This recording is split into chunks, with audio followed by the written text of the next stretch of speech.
여러분 안녕하세요. 닥터각의 예방의학 강의실 곽진입니다. 오늘 준비한 내용은 폐암과 조기 진단에 대한 말씀을 드리겠습니다.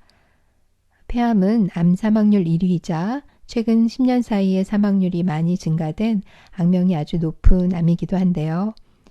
조용한 암이라고 불릴 정도로 초기 증상이 없는 것이 특징이어서 진단받은 환자의 44%는 이미 암이 다른 장기로 전이된 사기암이라고 합니다.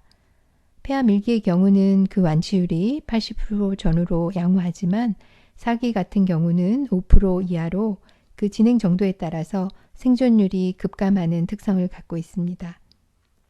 따라서 고위험군은 증상이 없더라도 정기적인 검진을 통해 사전 예방이 무엇보다도 중요하다고 볼 수 있겠는데요. 그런 의미에서 오늘 강의는 폐암 조기 진단의 중요한 진단 방법이라고 볼 수 있는 저설량 패시티의 폐암 사망률 감소에 대한 과학적 데이터를 갖고 있는 두 가지 논문을 준비해 보았습니다. 자, 이제 시작해 보겠습니다. 폐암의 정의는 폐에 생긴 악성 종양을 말하는데요. 폐 조직 자체에서 암세포가 생겨난 원발성 폐암과 다른 기관에서 생긴 암세포가 혈관이나 림프관을 타고 피로 와서 증식하는 전이성 폐암으로 나눠질 수 있겠습니다. 2017년도에 새로 발견된 암 중에 남녀 합쳐서 전체 암 발생의 11.6%를 차지하고 있고 순위로는 3위를 차지하고 있습니다. 남녀 성비는 2.2대 1로 남성에서 더 많이 발생을 하는 특성을 갖고 있고요. 남녀를 합쳐서 연령대로 보면 70대가 가장 많고 그 다음 순서로는 60대와 80대가 순서를 차지하고 있습니다. 5대암의 사망률 추이를 보시면 일단 제일 높은 사망률은 폐암이라는 걸 보실 수 있죠. 그리고 2006년도에서 16년도 10년간 그 비율이 10% 이상 증가되는 것을 볼 수 있겠습니다. 폐암의 위험 요인으로는 대표적으로 잘 알려져 있는 흡연이 있겠고요.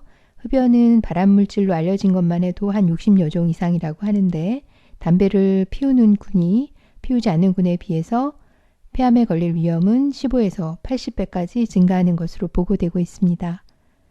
흡연과 폐암의 상관관계는 담배를 피우는 양이 많을수록 또 일찍 흡연을 시작할수록 흡연 기간이 길수록 그 가능성은 커진다고 보실 수 있겠습니다. 그 다음에 위험 요인으로 대표적인 물질은 성면인데요. 성면에 지속적으로 노출될 경우 10에서 35년간의 잠복기를 거쳐서 폐암이 발병하는 특성을 갖고 있습니다. 또 다른 요인으로는 직업적 요인으로 결정형 유리교산 분진이 노출되면서 폐암 발생 위험이 증가하는데요. 비소나 베릴륨이나 카드뮴이나 같은 중금속에 노출되는 경우 폐암 발생의 위험이 증가한다고 볼 수 있습니다. 따라서 이런 관련된 주물업이나 도장공과 같은 특정 직업에서 폐암 위험이 증가하는 것을 알 수 있겠습니다. 또한 다른 위험 요인으로는 방사성 물질이 되겠는데요. 모든 종류의 방사성 동위원소는 발암 원인이 될 수 있다는 것을 참고하셨으면 좋겠습니다.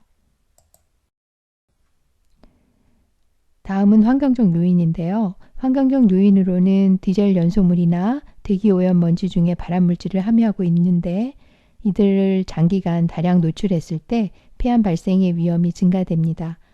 대표적인 예로 미세먼지는 WHO 세계보건기구에서 정한 1급 발암물질로 선정된 것이 그 예라고 볼 수 있겠습니다.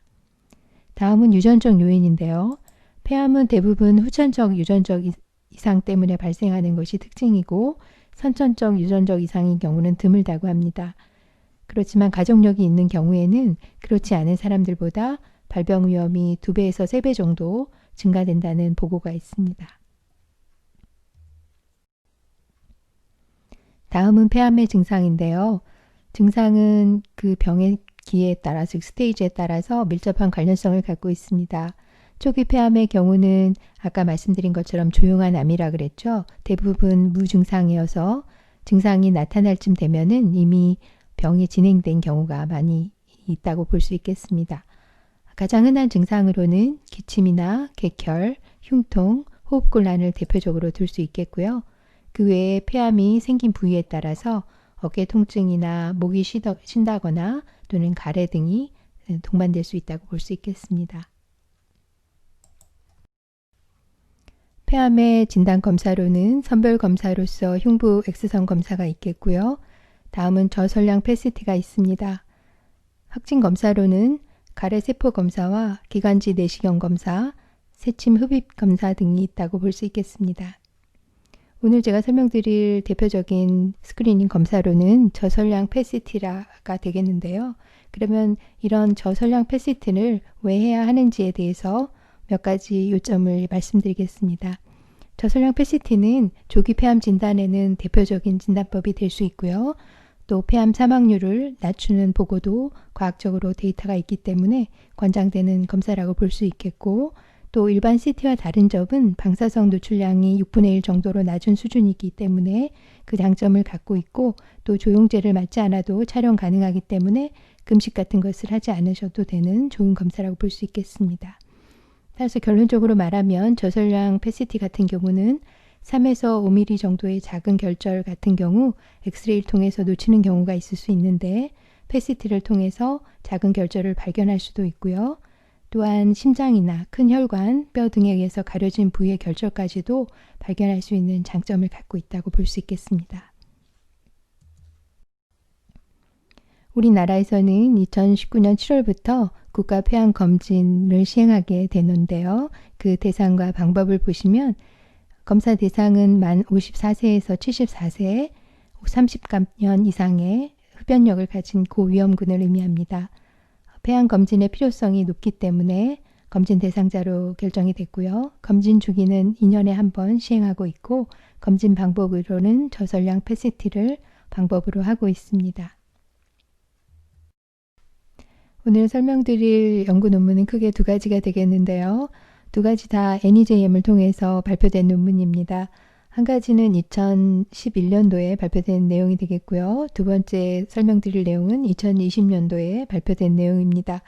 두 가지 다 주제적으로 봤을 때는 저설량 PET-CT가 폐암의 사망률을 줄이는지에 대한 연구 논문이 되겠고요. 그렇지만 두 가지의 차이를 보면 물론 그 발표 연도도 다르지만 대상자에 있어서 연령층이 조금 차이가 있었고요.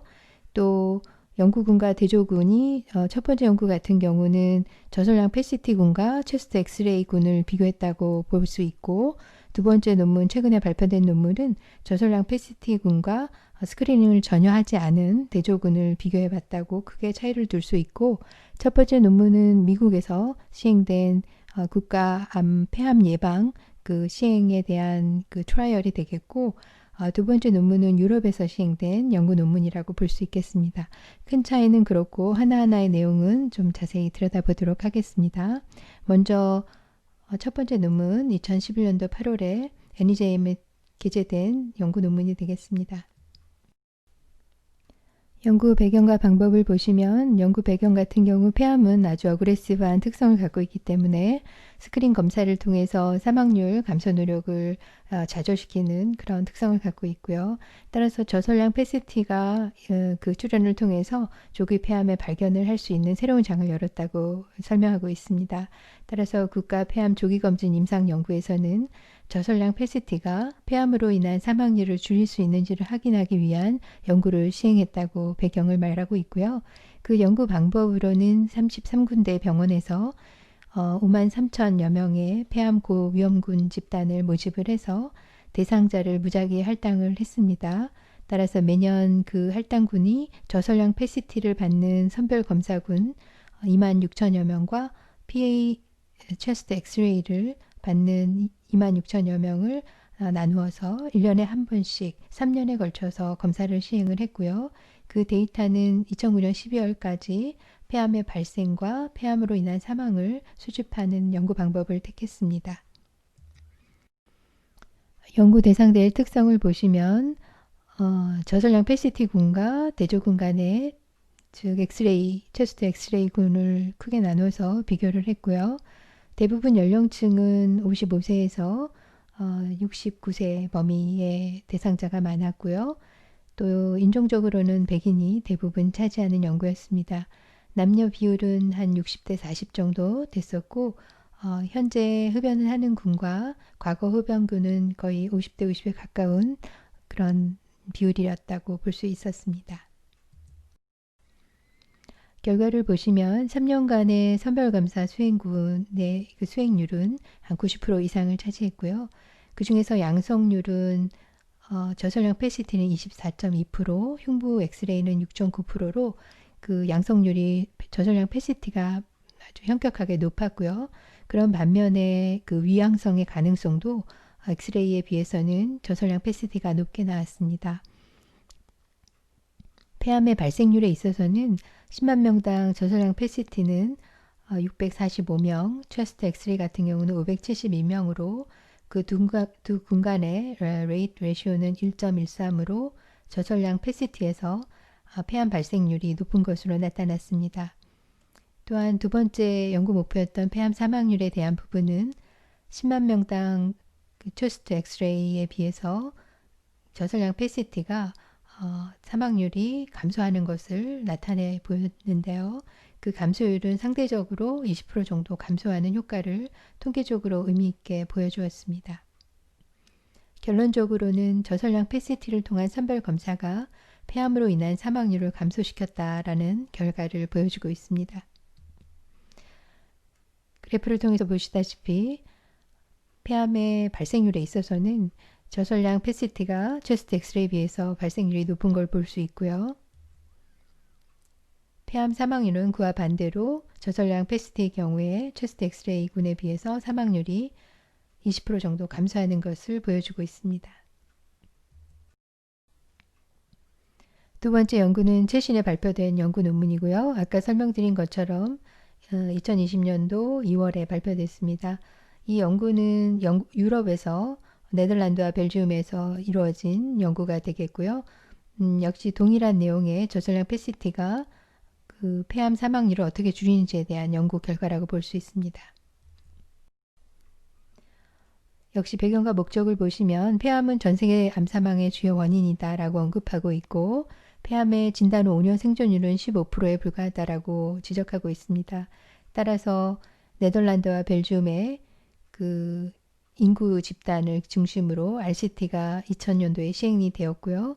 이 연구의 목표는 고위험 남성에서 10년 추적 검사를 통해서 저설량 패시티 선별 검사가 폐암 사망률을 25%까지 감소시킨다는 것을 보여주고 있는 그 넬슨 트라이얼에서의 선별 검사를 통한 폐암의 발생률, 폐암 사망률에 대한 자료와 분석 결과를 보고하고 있습니다.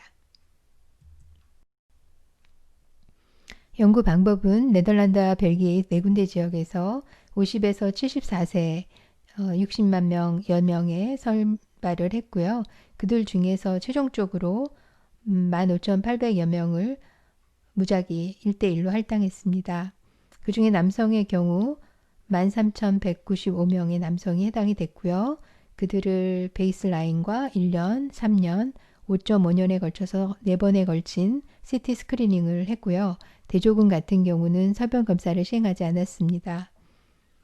따라서 이들은 최소 추적 기간이 10년에 도달하는 그런 데이터를 갖게 됐고 팔로우업 데이터는 각각이 5년과 7년, 10년, 11년에 수집하였습니다.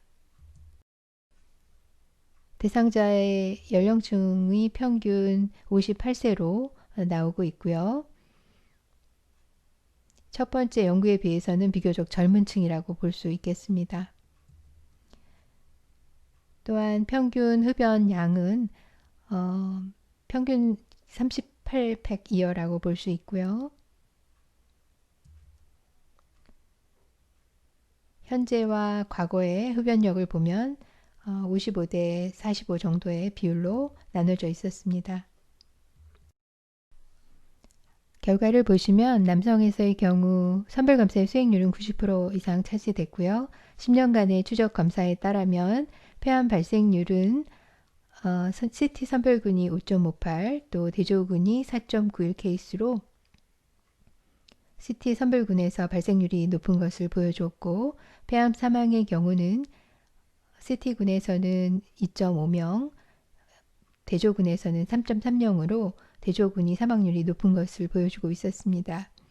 폐암의 사망률에 대한 따라서 레시오는 대조군에 비해서 선별검사군이 0.76으로 나타나는 것으로서 한 24% 정도 감소되는 것을 보여주고 있었습니다.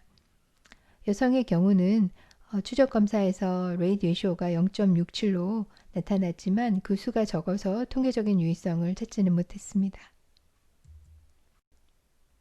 그래프를 통해서 보시면 폐암 발생률 같은 경우 상단에 있는 A 같은 경우 폐암 발생률은 스크리닝 검사한 군이 대조군에 비해서 훨씬 높은 것으로 나타났고요. 첫 번째 연구 논문과 거의 동일하게 암 사망률 같은 경우는 대조군에 비해서 CT 스크리닝 한 그룹이 훨씬 더 감소되는 것을 보여주고 있습니다.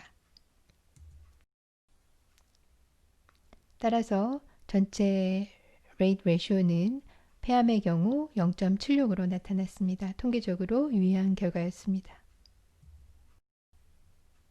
논의와 결론에서 보자면 폐암 선별검사인 경우는 지나치게 오버 다이그노시스 됐을 잠재력이 있다라는 지적을 하고 있고요. 본 연구에서는 남성에서보다 여성에서가 훨씬 더 선별검사 결과 유익한 것으로 나타났지만 그 서브그룹의 수가 상대적으로 적다 보니까 통계적으로 유의성을 찾지는 못하는 한계를 보여주고 있었습니다. 결론적으로는 고위험군에서 폐암 사망률은 선별검사를 시행하지 않은 군에 비해서 저선량 펫시티의 선별검사를 시행한 군에 통계적으로 유의한 감소를 보이는 것을 보여주고 있었습니다. 자, 오늘 강의 잘 들으셨나요? 저선량 펫시티는 폐암 사망률을 통계적으로 유의하게 감소시킨다는 내용의 두 가지 논문을 함께 리뷰해 보았는데요. 물론 저선량 펫시티는 체스트 엑스레이에 비해서 위 양성률이 높다 보니까 만약 양성 진단 이후라면 함께 진행이 되는 확진 검사, 예를 들면 조직 검사 등을 불필요하게 수행할 수 있는 위험을 가지고 있습니다. 그럼에도 불구하고 사망률 감소라는 명확한 데이터가 있어서 즉 체스트 엑스레이에 비해서 저선량 펫시티는 그 베니핏, 즉 유익함이 harm, 즉 유해함을 우위에 있다고 판단할 수 있겠습니다. 또한 폐암의 조기 발견 검사뿐만 아니라 우리한테는 금연이라고 하는 좋은 폐암 예방법이 있다는 사실도 함께 꼭 기억하시길 바라면서 오늘 강의는 이것으로 마쳐보도록 하겠습니다. 오늘 강의 들어주셔서 너무 감사드리고요. 다음 시간에 다시 찾아뵙겠습니다.